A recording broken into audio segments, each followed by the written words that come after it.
അടുത്തതായിട്ട് ഫ്ലാവിവറിഡെ ഫാമിലിയിൽ തന്നെ വരുന്നതാണ് യെല്ലോ ഫീവർ. ജീനസ് ഫ്ലാവിവൈറസ് തന്നെയാണ്. അതിൻ്റെ ഒരു ജസ്റ്റ് ഒരു ഔട്ട്ലൈൻ പറയുകയാണെങ്കിൽ ട്രാൻസ്മിറ്റഡ് ബൈ ഹീമോഗോഗസ് ഇതാണ് മൊസ്കിറ്റോ. ഇത് മൊസ്കിറ്റോ ഇതാണ് ആർബോ വൈറസ് തന്നെയാണ്. ഹീമോഗോഗസും അതുപോലെ തന്നെ ഈജിപ്തിയ മൊസ്കിറ്റോ ആണ് ട്രാൻസ്മിഷന് സഹായിക്കുന്നത്. ഡിസീസ് ഏറ്റവും കൂടുതൽ കാണുന്നത് ആഫ്രിക്കയിലും ലാറ്റിൻ അമേരിക്കയിലാണ്. എപ്പിസൂട്ടിക് മങ്കിയാണ് റിസർവോയർ ആയിട്ട് ആക്ട് ചെയ്യുന്നത്. എപ്പിസൂട്ടിക് എന്ന് പറഞ്ഞു കഴിഞ്ഞാൽ നമ്മുടെ അനിമൽ പോപ്പുലേഷനിൽ വൈഡ് സ്പ്രെഡ് ആയിട്ട് കാണുന്ന ഡിസീസ്, അതാണ് എപ്പിസൂട്ടിക്. ഇവിടെ മങ്കിയിലാണ് മെയിനായിട്ട് ഈ വൈറസ് റിസർവോയർ ആയിട്ട് ആക്ട് ചെയ്യുന്നത്. ഇതിൽ 2 ഫോം ഉണ്ട്, സൈവാറ്റിക്കും അർബനും. അതിനെക്കുറിച്ച് ഡീറ്റെയിൽ ആയിട്ട് പിന്നീട് പറയും. ഇത് യെല്ലോ എന്ന വാക്ക് വരാൻ കാരണം ഈ യെല്ലോ ഫീവർ വരുന്ന പേഷ്യൻസിൽ ജോണ്ടീസ് വരും. അപ്പോൾ ജോണ്ടീസിൽ നിന്നാണ് യെല്ലോ എന്ന് പറഞ്ഞ വാക്ക് വന്നത്. ഇതിൻ്റെ ക്ലിനിക്കൽ ഫീച്ചേഴ്സ് സെൽഫ് ലിമിറ്റിംഗ് തൊട്ട് മൈൽഡ് ഫെബ്രിൽ ഇൽനെസ് തൊട്ട് സിവിയർ ഹെമറേജിക് ലിവർ ഡിസീസ് വരെ കോസ് ചെയ്യും. ജനറൽ ഓവർവ്യൂ പറയുകയാണെങ്കിൽ ഇതൊരു അക്യൂട്ട് വൈറൽ ഹെമറേജിക് ഡിസീസാണ്. ആഫ്രിക്കയിലും ലാറ്റിൻ അമേരിക്കയിലും കാണപ്പെടുന്നതാണ്. യെല്ലോ ഫീവർ വൈറസ് ഒരു ആർബോ വൈറസ് ആണ്. ഫ്ലാവി വൈറസ് ജീനസ് ഫ്ലാവിവൈറസ് ആണ്. ട്രാൻസ്മിറ്റ് ചെയ്യുന്നത് മൊസ്കിറ്റോ നിന്നാണ്. മൊസ്കിറ്റോയുടെ ജീനസ് നെയിം ഏഡിസ്, അതുപോലെ തന്നെ ഹീമോഗോഗസും ഇത് ട്രാൻസ്മിറ്റ് ചെയ്യാൻ സഹായിക്കും. ഇതിൻ്റെ സ്ട്രക്ചർ നേരത്തെ പറഞ്ഞ ഡെങ്കിയുടെ സെയിം സ്ട്രക്ചർ തന്നെയാണ്. ഒന്നുകൂടി പറയുകയാണെങ്കിൽ ഇതിൻ്റെ RNA single standard positive sense RNA ആണ്. ഇതിൻ്റെ പുറത്തായിട്ട് ക്യാപ്സിഡ് ഉണ്ട്. എൻവലപ്ഡ് വൈറസ് ആണ്. ഈ പ്രോട്ടീൻ ഉണ്ട്, അതുപോലെ തന്നെ പ്രോട്ടീൻ ഉണ്ട്. പ്രോട്ടീനെ കുറിച്ച് ഡീറ്റെയിൽ ആയിട്ട് പിന്നീട് പറയാം. ഇമ്മച്വർ സ്റ്റേജിൽ എമ്മിന് പകരം പ്രീ ആണ്. ഇവിടെ പ്രോട്ടീനാണ് മെച്വർ സ്റ്റേറ്റിൽ. പിന്നെ അതിൻ്റെ മോഡ് ഓഫ് ട്രാൻസ്മിഷൻ പറയുകയാണെങ്കിൽ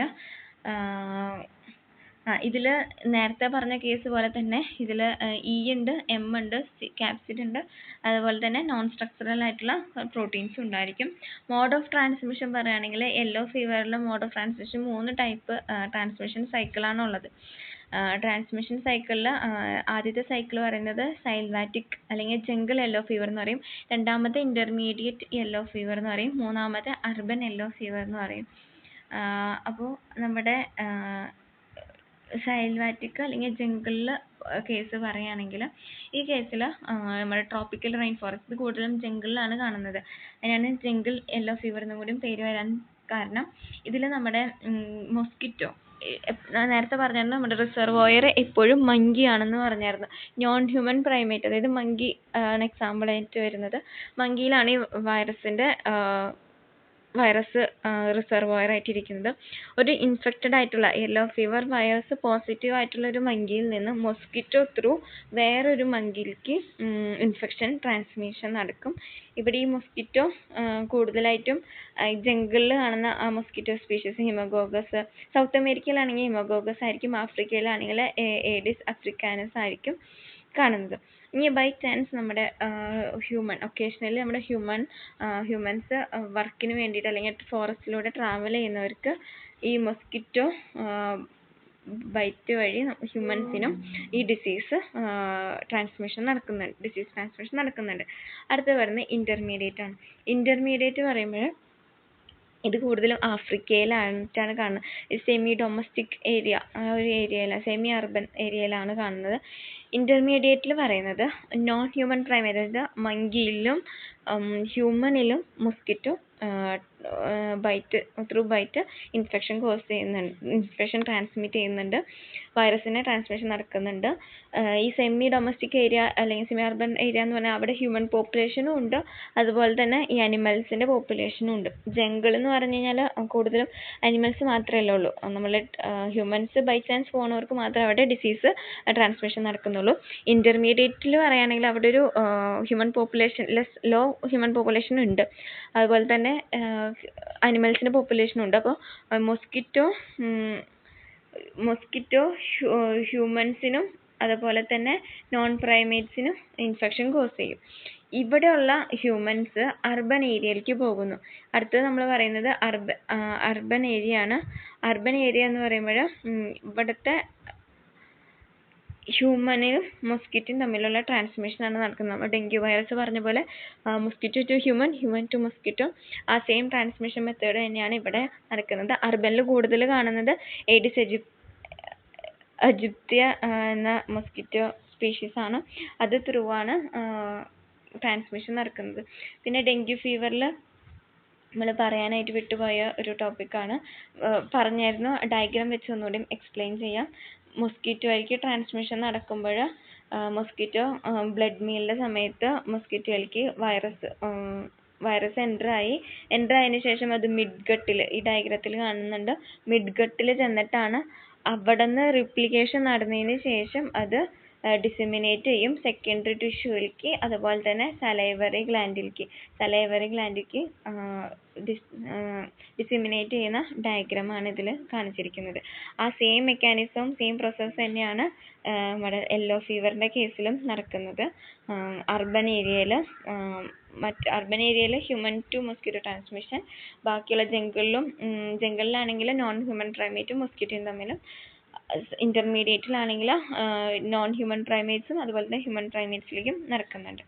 ഇനി അടുത്തത് പറയുന്നത് അതിൻ്റെ സിംറ്റംസ് ആണ് പറയുന്നത്. സിംറ്റംസിലേക്ക് പോകുമ്പോൾ നമുക്ക് രണ്ട് ഫേസാക്കി, ബൈഫേസിക് ഡിസീസ് തന്നെയാണ്, അതുകൊണ്ട് രണ്ട് ഫേസാക്കി തിരിക്കാം. വെർമിക് ഫേസും അതുപോലെ തന്നെ ടോക്സിമിക് ഫേസും. വെർമിക് ഫേസ് എന്ന് പറയുമ്പോൾ ഹൈ ഫീവർ ഉണ്ടായിരിക്കും, ഒരു 3 days, followed by headache, lack of appetite, nausea. അതൊക്കെ ഒരു 2 to 4 days വരെ സിംറ്റംസ് കാണാനായിട്ട് പറ്റും. മൈൽഡ് അല്ലെങ്കിൽ മോഡറേറ്റ് കേസസും ഉണ്ടാകും. ടോക്സിമിക് ഫേസ് എന്ന് പറയുമ്പോൾ ഒരു പേഷ്യൻസിൽ ഒരു 15% പേഷ്യൻസ് ഒരു വെർമിക് ഫേസ് കഴിഞ്ഞതിന് ശേഷം, ഒരു ഫസ്റ്റ് ഫേസിൽ നമുക്ക് വെർമിക് ഫേസിലുള്ള എല്ലാ സിംറ്റംസും കാണിക്കും. ഹൈ ഫീവർ, ചില്ല്, ഹെഡേക്ക്, അതൊക്കെ കാണിച്ചതിന് ശേഷം നമ്മൾ സെക്കൻഡ് ഫേസിലേക്ക് പോകും. ആ ഫേസിലേക്ക് കിടക്കുമ്പോഴാണ് സ്കിന്നിൻ്റെ ഡിസ്കളറേഷൻ നടക്കുന്നുണ്ട്, ബ്ലീഡിങ് കോസ് ചെയ്യും, കിഡ്നി ഡിസ്ഫങ്ഷനിങ്, അതുപോലെ തന്നെ കാർഡിയോവാസ്കുലർ ഡിസ്ഫങ്ഷൻ, ന്യൂറോളജിക്കൽ ഇമ്പയർമെൻ്റ് ഒക്കെ നടക്കും. ഇങ്ങനെ വരുന്നതിൽ ഒരു half of the patients progress to death. അടുത്ത യെല്ലോ ഫീവറിൻ്റെ ലാബ് ഡയഗ്നോസിസ് ആണ്. ലാബ് ഡയഗ്നോസിസ് എന്ന് പറയുമ്പോൾ നമ്മുടെ ഇനീഷ്യൽ ഫേസിൽ ലാബ് ഡയഗ്നോസിസ് ഭയങ്കര ഡിഫിക്കൽട്ടാണ്. നമ്മൾ നേരത്തെ ഡെങ്കി ഫീവറിൻ്റെ പറഞ്ഞ സെയിം ലാബ് ഡയഗ്നോസിസ് തന്നെയാണ് സെറോളജിയും വൈറോളജിയും. സെറോളജിയിൽ എലിസ മെത്തേഡ് വഴി IgMഉം IgG ആൻറ്റിബോഡിയുടെ ഡിറ്റക്ഷനാണ് നടത്തുന്നത്. അതുപോലെ തന്നെ വൈറോളജിയിൽ നമ്മൾ PCR ത്രൂ ഡിറ്റക്ഷൻ നടത്തുന്നു. അടുത്തത് ട്രീറ്റ്മെൻ്റ് ആണ്. ഡെങ്കി ഫീവർ പറഞ്ഞ സെയിം തന്നെ ഇവിടെയും സ്പെസിഫിക് ആയിട്ടുള്ള ട്രീറ്റ്മെൻറ്റ് യെല്ലോ ഫീവറിനില്ല. പിന്നെ ഡീഹൈഡ്രേഷൻ, ലിവർ, കിഡ്നി ഫെയിലിയർ, ഇതിന് വേണ്ടിയിട്ടുള്ള അതിൻ്റെ സ്പെസിഫിക് ട്രീറ്റ്മെൻറ്റ് ചെയ്യുക എന്ന് മാത്രമേ ഉള്ളൂ. ട്രീറ്റ്മെൻറ്റ് ആൻഡ് കൺട്രോൾ പറയുമ്പോൾ ഒരു വാക്സിൻ അവൈലബിൾ ആണ്. ന്യൂറോട്രോഫിക് 17D വാക്സിൻ സബ്ക്യൂട്ടേനിയസ് ആയിട്ട് ഇനോക്കുലേറ്റ് ചെയ്യുന്നു. വാക്സിൻ ഒരു സ്ഥലത്തു നിന്ന് വേറെ സ്ഥലത്തേക്ക് ട്രാവൽ ചെയ്യുന്ന അവർക്ക് നിർബന്ധമായിട്ടും വാക്സിൻ കൊടുത്തിരിക്കണം. പിന്നെ കൺട്രോൾ മെഷേഴ്സ് പറയുകയാണെങ്കിൽ മൊസ്കിറ്റോ ത്രൂ ട്രാൻസ്മിഷൻ നടത്തുന്നതുകൊണ്ട് മൊസ്കിറ്റോ, നേരത്തെ ഡെങ്കുവിൻ്റെ കേസ് പറഞ്ഞ സെയിം കൺട്രോൾ മെഷേഴ്സ് തന്നെയാണ് വെക്ടർ മൊസ്കിറ്റോ പറ്റാതിരിക്കാനുള്ള മെഷേഴ്സ് എടുക്കേണ്ടത്. Thank you.